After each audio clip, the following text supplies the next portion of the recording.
mari agak maju ke depan saja, silakan.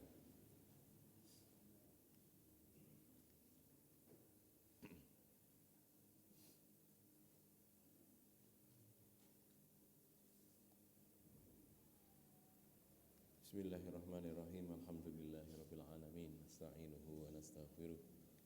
Wa na'udzu billahi min syururi anfusina wa min sayyiati a'malina.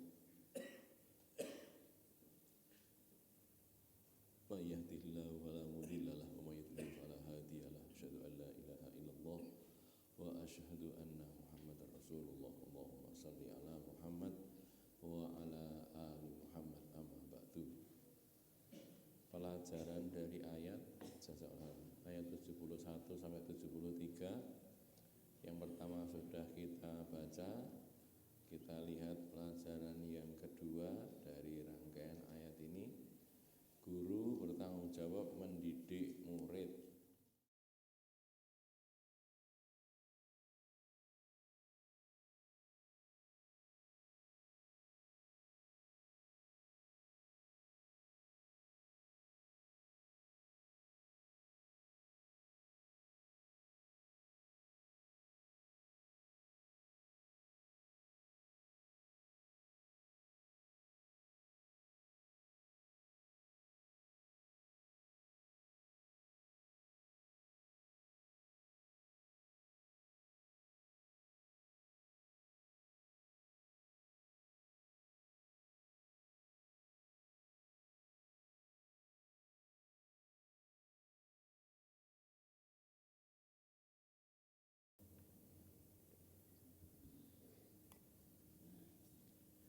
Kalau pas tidak ketemu dengan muridnya didongake. Nggih, mendoakan muridnya, didoakan. Mungkin tidak disebut namanya satu persatu, tapi didoakan secara umum. Sebutkan namanya ya lebih baik, tapi kalau muridnya banyak kan ya suwe banget ya. Basicnya yang secara umum saja, murid-murid saya ini ya Allah, jadikan mereka orang-orang yang baik, orang-orang yang soleh, solihah, ngoten, gitu ya. Jadi guru itu tanggung jawabnya sampai ke tingkat itu. Kalau muridnya salah, ya ditegur, dielekke, jangan didiamkan saja. Lah, aku pekewo kok. Lah, nek pekewo, terus apa mesak ning murite. Mungkin wong Jawa pekewo nggih, arek ngeleke pekewo. Ning nek ditekne salah, apa ora mesake murid? Ya murid dadi tetep salah terus. Engko ujung-ujungnya dadi dosa. Ngoten. Jadi berpikirnya ke arah situ, daripada pekewuh kemudian muridnya tetap salah, ya luwung ngilangi pekewuhe, ngelingke muridé, dielekke, dikandani salah ngoten niku sing bener ngeten. Ampun dibaleni melih, jangan diulangi lagi gitu ya. Dan mengingatkan janji yang diucapkan. Muridnya sudah berjanji apa? Siap untuk sinau terus sampai kapan? Sampai mati gitu. Kita belajar din itu kan nggih sampai mati to nggih. Mosok arep mandek nek wis pensiun nek cara napa? Sekolah napa jenenge pegawai negeri. Pensiun ya boleh dari pegawai negerinya. Sebagai hamba Allah ya tidak pensiun, terus-menerus beribadah, terus-menerus belajar din, belajar Quran, belajar hadis gitu ya. Lah ada kalanya tiba-tiba muridnya itu pernah berhenti. Loh kok berhenti ngopo ora gelem ngajine? Aku bosen nek karo ngaji. Loh aja bosen, jangan bosan. Diingatkan gitu loh ya. Dan nomor 2 sudah. Nomor 3, guru memiliki ilmu lebih banyak daripada muridnya dalam bidang pelajaran yang dia berikan. Maka murid harus menghormati guru. Salah satunya kenapa dihormati guru itu? Karena guru itu punya ilmu. Orang yang punya ilmu itu dihormati. Guru ketika dia mau mengajarkan, mesti dia punya ilmu lebih dulu loh. Lah nek ora piye no? Wong dodol pelem. Lah mestine jenenge dodol pelem ya nggawa pelem to nggih. Sing tuku sak kilo, 2 kilo untuk pira 3, 4, 5, 8. Sing nggawa sing dodol akeh no peleme. Kok sak kilo, 2 kilo, mungkin setengah kintal ya nggih peleme. Banyak sekali kan. atau malah 1 kintal. Lah ini memang dia jual kok. Duwe luwih akeh ya wajar. Guru juga gitu. Pak guru dalam bidang pelajaran yang dia berikan mesti lebih banyak lebih banyak ilmunya daripada muridnya dalam bidang pelajaran yang dia berikan loh. Gitu loh ya. Pak guru matematika ya mestinya lebih tahu matematika daripada muridnya. Hal yang ngerti muridnya lah ngapa dadi guru kan ngoten to nggih. Ngomong sakniki niku murid-murid belajarnya lewat internet, lewat YouTube, lewat jenenge browsing di internet. Lah kalau Pak gurunya tidak suka lihat-lihat yang di situ, artinya lihat pelajaran lah ya, pelajaran itu, yo ketinggalan zaman. Sekarang ini sakniki niku soal napa mawon ku teng internet ada itu. Soal apa saja itu. Jadi misalnya nggih, jenengan ditakoni putrane sekolah di SD atau SMP enek pelajaran soal fisika, soal biologi angel. Karek tulis dengan browsing teng Chrome napa nggih Google itu nyari gitu. Ada soalnya. Kecekel jawabane. Enek jawaban lisan.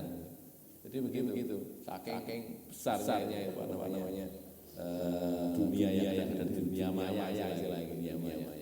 Lah karek wong ini sing ya apa mawon. Nek sing goleki itu ilmu. Sehingga enten wong-wong niku ada ini sungguh terjadi, mboten hayalan, betul-betul terjadi. Ada anak sekolah, dia di rumah ada saluran internet itu, terus dia suwe-suwe sekolah. Lah ngapa? Lah ning internet kok. Jadi golek pelajaran apa? Dia termasuk anak yang sregep. Enak apa bingung ora golek internet. Kecekel lagi terang ada videonya, guru menerangkan, ada apa namanya keterangannya, ada textbooknya macam-macam kan gitu. Sudah, akhirnya dia udah sekolah. Ditakoni bapak lho orang sekolah ngopo? Lah gurune kalah pinter karo iki gitu. Niki lho, ngeten iki luwih pinter timbang gurune. Jadi guru takokne gurune iso jawab, takokne iki iso jawab gitu. Jadinya begitu. Orang sekarang loh ya. Begitulah. Maka tadi saya katakan ini cuma sekedar tambahan keterangan maksud saya. Yang pokok, guru itu harus punya ilmu lebih banyak daripada muridnya. Kudu duwe luwih akeh. Yen ora duwe ya piye no? Kalah karo muridnya ya jangan. Dalam bidang itu saja loh ya.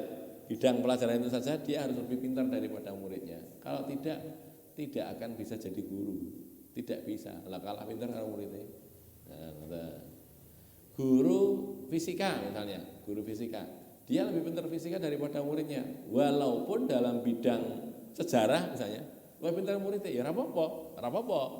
Lah emang wong iki munggah medhok nggih. Sing kene. Guru napa niki? Masalah guru pencak silat. Nah, guru taekwondo, napa guru judo, napa guru kempo, jujutsu macam-macam itu ya, kungfu. Dia mesti lebih pintar kungfu daripada muridnya toh, wong guru. Bahwa untuk urusan napa misalnya, untuk urusan tani pintar muridnya ya mungkin wae. Wong iki ora mulang tani, mulang kungfu. Oh gitu loh. Itu makanya di sini ya, guru harus lebih pintar. Lah, kalau penjenengan sekalian bapak-bapak, ibu-ibu, saudara-saudara mengajar, mulang, kan selalu saya ingatkan mbok diulang, tinggi mulang, duwe ilmu niku diulang nih. Mengke nek mulang terus mboten ngaji ya suwe-suwe ngilmune entek no. Kan ngoten. Jenengan mulang niki Al-Kahfi niki diulang nih. Sakniki lagi tekan ayat 71. Mulai ayat 1. Nah, mulang. Ora ngaji. Ayat 1 tekan ayat 71 wis tau ngaji. Bar kuwi berikutnya wis ra ngaji neh. Ya suwe-suwe entek-entekane tekan 70 ya wis entek nepetno. Entek wis ana ilmune. Isane apa baleni neh gitu. Baleni neh kau ayat 1 gitu. Iku cara filosofinya, cara ceritanya itu seperti pemimpin PBB, Persatuan Baris Berbaris itu, bukan PBB napa jenenge? Persatuan Bangsa-Bangsa bukan. Peraturan Baris Berbaris itu. dia komandannya gitu. Komandan kan ini barisan 3 berjajar ke belakang itu, komandannya sebelah kanan ini kan, kanan depan. Dia komandan tadi tetap bisa memberi aba-aba, tetap bisa memberi komando kalau dia ikut melaku. Gitu. Saat ini enten barisan. Pasukan, maju, jalan, gitu kan. Maju, jalan. Nek komandane iki ora melu mlaku, ya suwe-suwe ilang barisane ku mau. Nggih mboten. Nek komandane kemaki nih, tengok-tengok nang kene. Ayo, pasukan, maju. Nek kalau melu mlaku. Ya engko suwe-suwe pasukane mlaju tekan ngendi mbuh gitu. Ora mudeng kok nek ning kene meneng wae. Niku lho. Dadi wong niku nek mulang niku filosofine ngoten. Ya dek kudu melu mlaku, kudu melu sinau. Oh gitu lho. Muridé sinau, dek ya sinau. Sinaune luwih sregep, gen iso tetep mulang. Yen ora, ya kuwi mau ilang. Maju jalan wis. Sik ketok terus. Berhenti, kene muni berhenti kan ora krungu wisan. Adoh wisan. Bablas wisan, mbuh ilang, mbuh tekan ngendi mbuh. Kan gitu.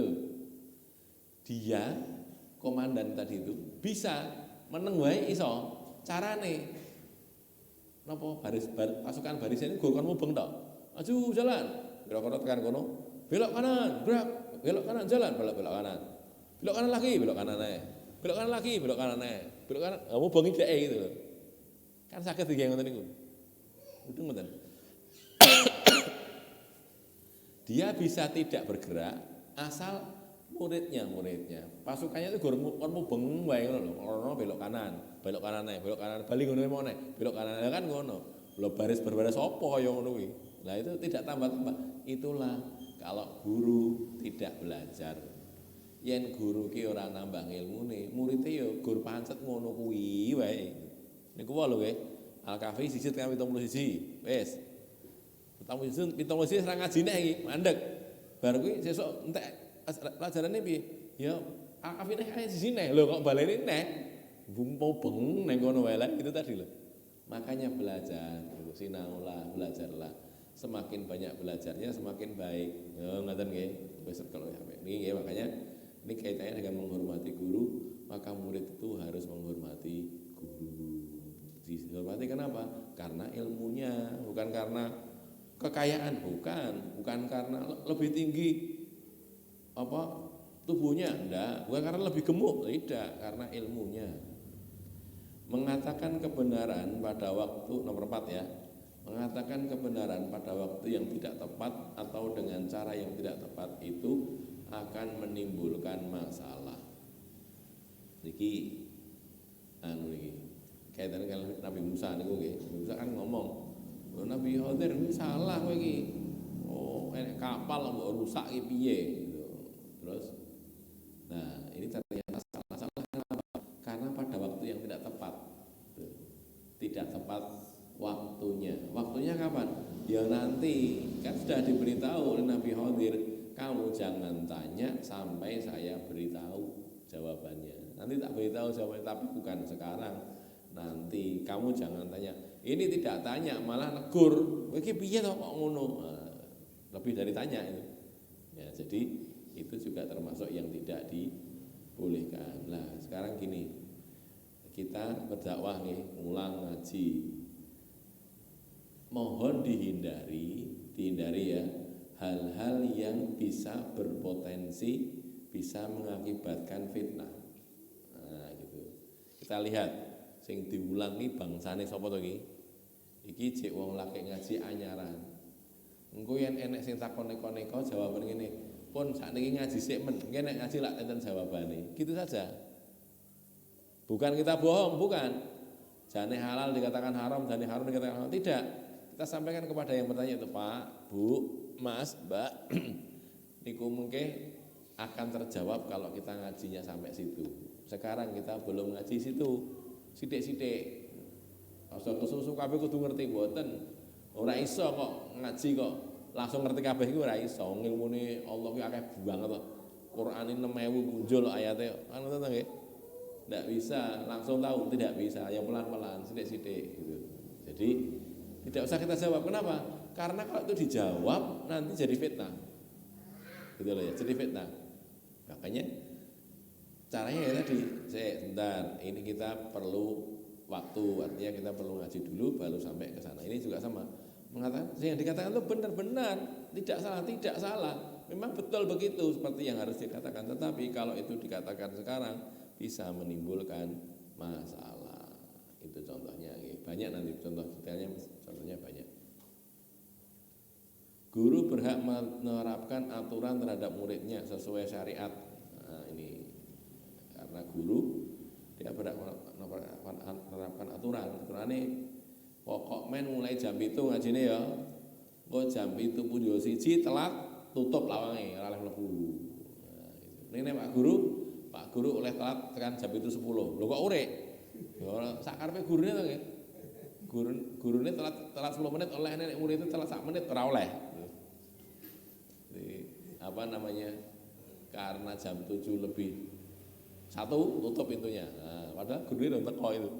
Gurunya jadi tekonya telat. Ya boleh saja, nggak apa-apa. Yang tidak melanggar syariat. Lu kan beda, ya kan boleh menerapkan aturan yang berbeda kan memang boleh. Ya gitu loh ya. Jadi saya datang tidak boleh ada yang terlambat. Kalau ada yang terlambat tutup pintunya, nggak boleh masuk. Nah, gitu. Boleh saja, boleh. Yang tidak boleh kalau melanggar syariat, gitu ya, melanggar syariat. Misalnya ini murid-murid, semua murid-murid salaman pada Pak Guru, padahal muridnya ada laki-laki perempuan sudah gede-gede, sudah balik ya nggak boleh toh, dosa gitu loh. Wong ini rasa ini bukan mahramnya kok gurunya ini kok pengen salaman, oh kan apa namanya menghormati guru, iya menghormati, tapi kalau salaman lain jenis yang sudah balik, sudah dewasa, lain jenis bukan apa-apanya, bukan mahramnya, bukan istri suaminya ya nggak boleh no. Boleh, nah, itu kan melanggar syariat gitu ya. Ini pokoknya pelajarannya berlangsung terus dari jam berapa nih? Setengah 12 sampai jam setengah 4. Nah, terus sholat zuhurnya kapan? Kan gitu kan? Sholat zuhurnya ison. Wah, setengah 4 ya asar kan? Nggak bisa lah, makanya itu tidak boleh. Itu namanya melanggar syariat. Atau sekarang kajian pelajarannya mulai jam 11 hari Jumat, mulai jam 11 nanti selesainya jam 1. Ya Jumatannya kapan Pak? Enggak boleh gitu loh, itu melanggar. Contohnya begitu ya, itu melanggar syariat. Prinsipnya kalau tidak melanggar syariat boleh, enggak apa-apa, boleh. Saya mau mengajar asalkan jenengan bayar saya. Wah, bayar.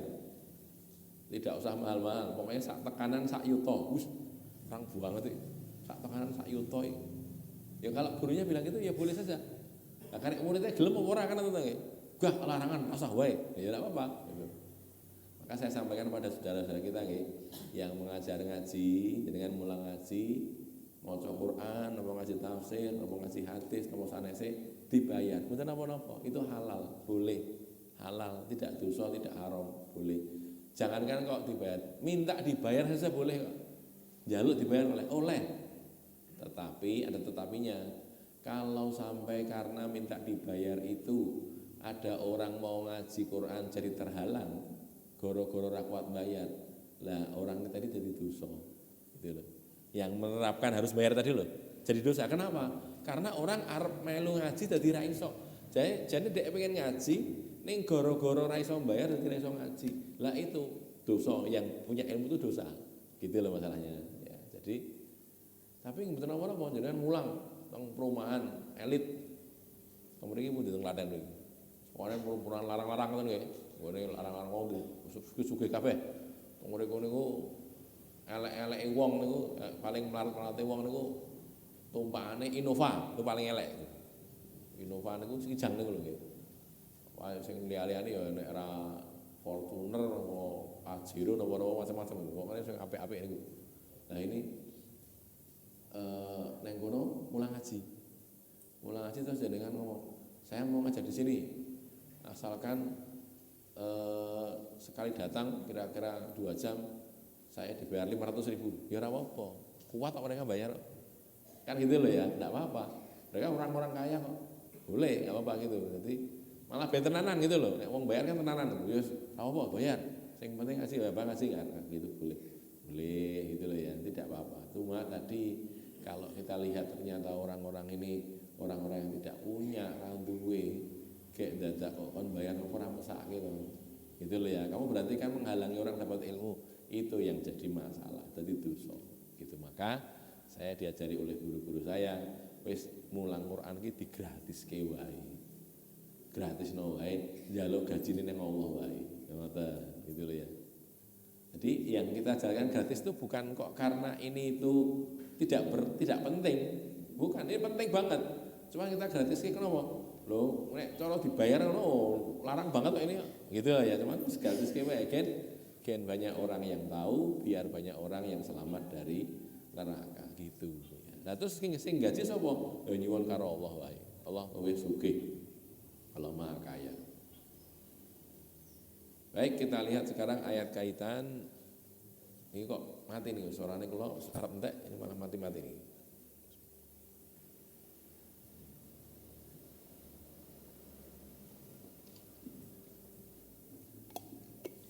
Surat Yusuf ini doa untuk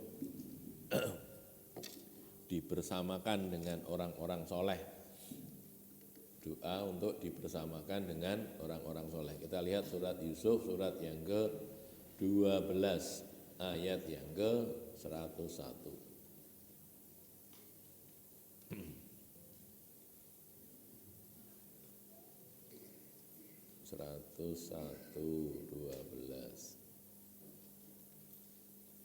Bagian akhir ya.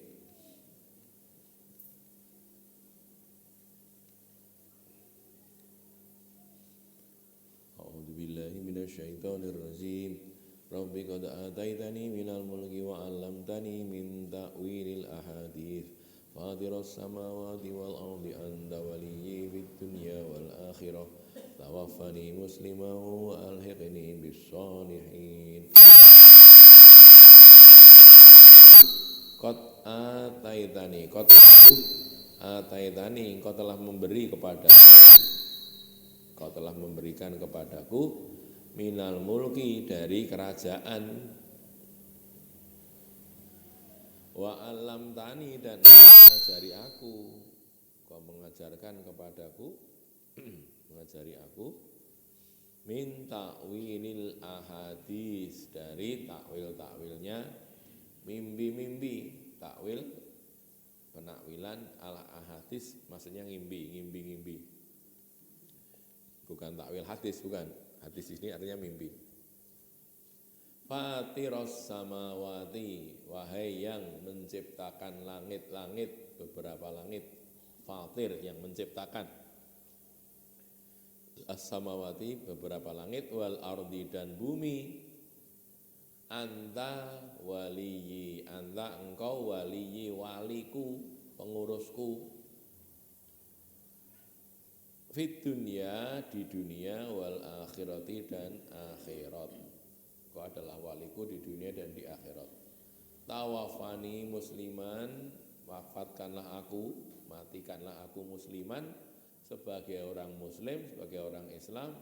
Wa alhiqni, dan pertemukanlah aku, susulkanlah aku kepada asbis solihin, dengan orang-orang soleh. Dipertemukan, disusulkan untuk ketemu dengan orang-orang soleh. Ini aslinya, asalnya doanya Nabi Yusuf nih.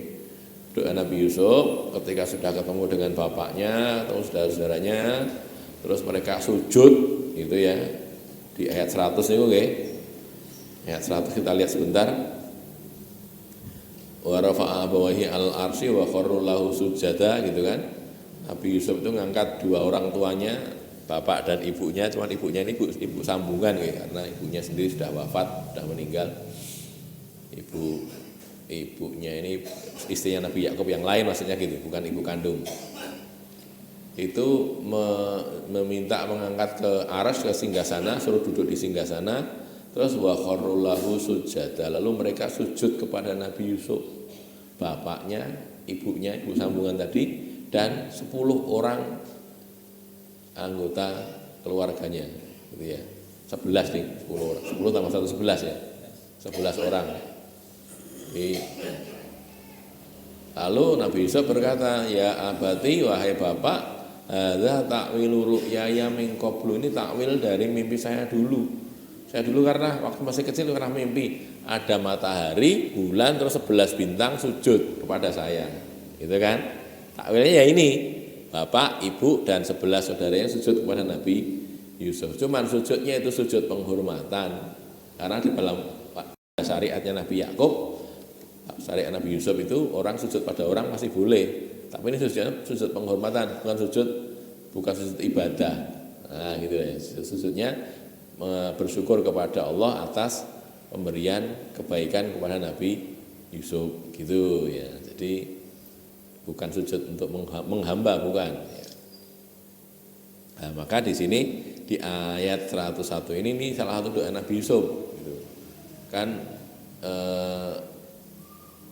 menceritakan tentang ini, bagaimana keadaan, terus kemudian bagaimana Allah memberi nikmat, mengeluarkan hari penjara, kemudian akhirnya sekarang berdoa, Rabbi qad ataitani minal mulki, ya Allah, Engkau telah memberi saya itu kerajaan.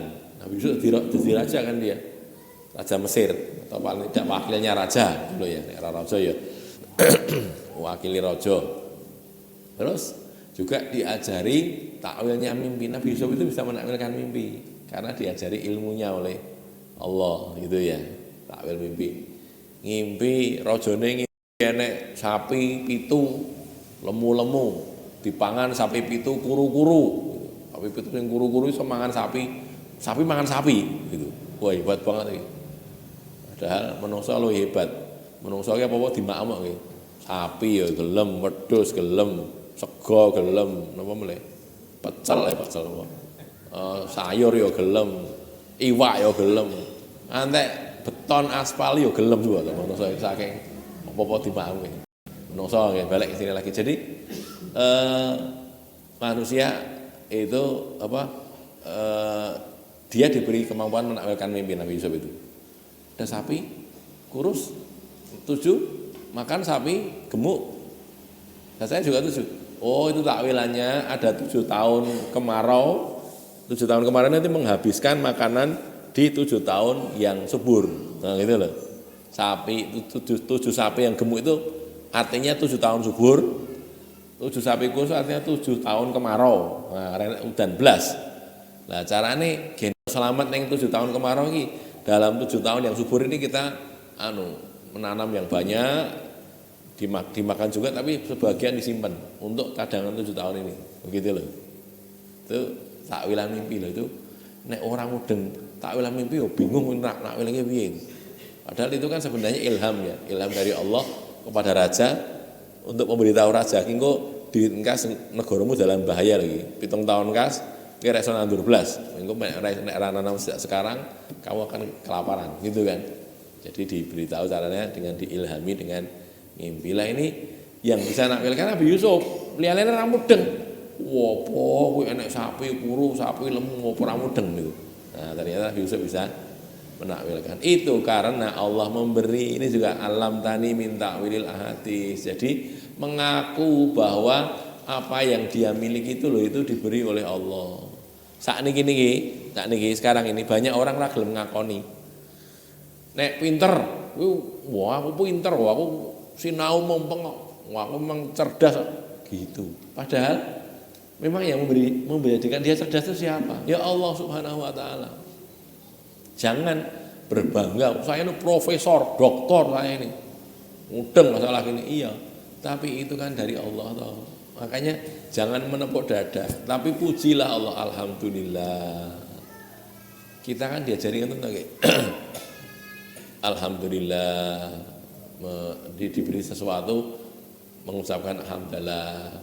Makan mulai dengan bismillah, diakhiri dengan alhamdulillah gitu. Dan banyak kan hal-hal yang lainnya. Itu kenapa? Karena memang kita ini hanya diberi oleh Allah. Kalau kita sadar itu, maka kita tidak akan jadi orang yang sombong. Harap sing sombong ning lho apa diparingi wae lho. Nggih, Gusti paringi Allah kok sombong iki piye? Kaya raya, sugih banget wis. Dan sugih tenan. Itu kekayaan itu siapa yang beri? Ya Allah juga gitu. Yang beri itu Allah. Orang sugih sak sugih-sugih wong niku kalau sudah meninggal itu ya hartanya itu tidak jadi milik dia lagi. Enggak. Sudah meninggal, ya sudah dikubur sudah enggak punya apa-apa lagi. Sak apik-apike kuburan, apik-apike kuburan. Ya kuburan ya kaya ngono kae, gitu kan. Ora kok terus nang jero kuburan dikeki napa? AC, dikeki kulkas, kei TV. Bapak mbiyen senengane delok bal-balan, siap kowe bal-balan. Pokoknya ya gunane ngopo? Misale dikeki tenan, engko dicolong wong. Gitu nggih. Lah ngopo wong mati lho dikeki kaya ngono. Enggak ada kan? Makanya itulah dunia, itulah keadaan kita. Makanya jangan sombong. Kita itu awake dhewe niku ijik duwe wae lho, ijik duwe. Itu kadang-kadang enggak bisa makan. Masih punya itu loh, ora iso maem. Misale contone pas poso, ijik duwe, enggak berani makan karena puasa. Atau dikon poso karo Pak Dokter. Pokoknya Pak, jenengan niku ora kena maem dahar legi. Wis. Gara-gara napa? Gula, diabetes, mellitus, penyakit gula. Mboten oleh. Ora legi sama sekali mboten oleh. Niki napa panganan legi mboten oleh. Wis. Padahal tuku iso. Berarti saya itu punya teman saya itu punya ibu, sudah meninggal ibunya ya. Ibunya ini kena diabetes, sudah sepuh. Diabetes mellitus, sudah diceritain sama teman saya tadi, Bu, pokoknya ibu ampun ngunjuk legi, bentar sangai gendis, nek ngunjuk teh nggih mun sangai gendis. Tapi ngeyel ibunya ini. Wong tehku dhewe, gula-gulaku dhewe. Akhirnya dia ngunjuk minum teh legi kasih gula yang banyak 3 gelas itu. Bola ya wes itu. Artinya alhamdulillah enggak apa-apa gitu. Jadi ya enggak tahu terus jadi gulanya jadi berapa. Terus ya wes lah wis aku ya bisa nih nyaosi biasa ibu-ibu ngeyel ya wis. Nah kembali ke sini tadi. Jadi kita kadang-kadang baru diberi sakit sedikit saja loh, tidak bisa makan padahal punya kita. Wong loro diare. Itu susah loh nggih. Maaf rodo sithik nanti diare lagi atau enggak usah diare lah macam-macam penyakit. Orang kalau loro niku kan maaf rasane ra enak to nggih. Jenengan nek pas gerah niku nek pun doyan maaf berarti pun mari niku. Nek wong loro kok mame akeh mari berarti iki. Ora mungkin loro mame akeh. Mesti sithik ora doyan maem. Itulah orang sakit gitu loh ya. Orang sakit itu seperti itu. Lah kalau nek cilik niku kakelengan pokoknya nek loro mesti ditari sama ibu itu. Njaluk apa? Kan itu to nggih, jenenge cah cilik kan. Nek loro ditari iki kene arep ngarani iki ra iso gitu loh. Karena ra enak kabeh gitu. Dadine ya njaluk apa iki tawani gitu. Ning bareng waras ora ditawani to. Lah iya apa doyan waras kok dadak ditawani kan gitu. Nek loro kan iki perlu maem. Iki nek ora gelem maem tambah loro kan gitu kan. Makane ditawani kowe pengen apa? Lah nek ditari kok mesti pas loro kan ora pengen apa-apa, pengennya mari kan gitu ya. Ya memang begitu keadaan orang sakit itu seperti itu. Contoh bahwa kita ini masih punya saja loh. Orang iso bisa kok. Masih punya itu. Ada orang punya mobil, ning daerah saya nyopir. Sopirnya dia punya sopir, digaji sopir. Sopir ya lagi loro. Wah gitu loh. Sopir lagi loro. Sopir pocokan enek lagi dolan. Pocok anak ya. Lagi nang ndi nyopir nang lihat. Sidane ora iso ngopo-ngopo, padahal di mobil itu. Aku arep nang kono. Kok cedak kono neng ngendi neng Gunung Kidul kono. Ora sing ngeterke ra iso gitu. Padahal di mobil itu. Tuku mau bensin ya kuat, tuku oli ya kuat wong sugih. Ning ora iso nganggo mergo ora iso nyopir. Tuh kan gitu. Malah enek sing iso nyopir di mobil malah iso nang ndi gitu. Tuh, mobilnya suragane gitu. Gawane itulah dunia itu kayak begitu. Makanya sekali lagi kembali ke sini nggih. Abiqat ataitani minal mulki wa alam tani min ta'wilil ahadits itu gitu loh. Nabi Yusuf itu ngakoni gitu. Nabi Yusuf yang punya ilmu, punya kerajaan itu saja begitu kok kita tidak piye toh. Gitu loh ya. Maka di sini dikatakan akhirnya malah mengatakan dengan kerendahan nantinya itu tawafani musliman, ya Allah wafatkanlah saya dalam keadaan muslim, matikan saya dalam keadaan muslim, wa alhiqni bis sholihin, dan pertemukan saya bersama orang-orang soleh. Baik, sampai di sini yang bisa saya sampaikan. Qulu qouli hadza astagfirullah li wa lakum. Alhamdulillahirabbil alamin.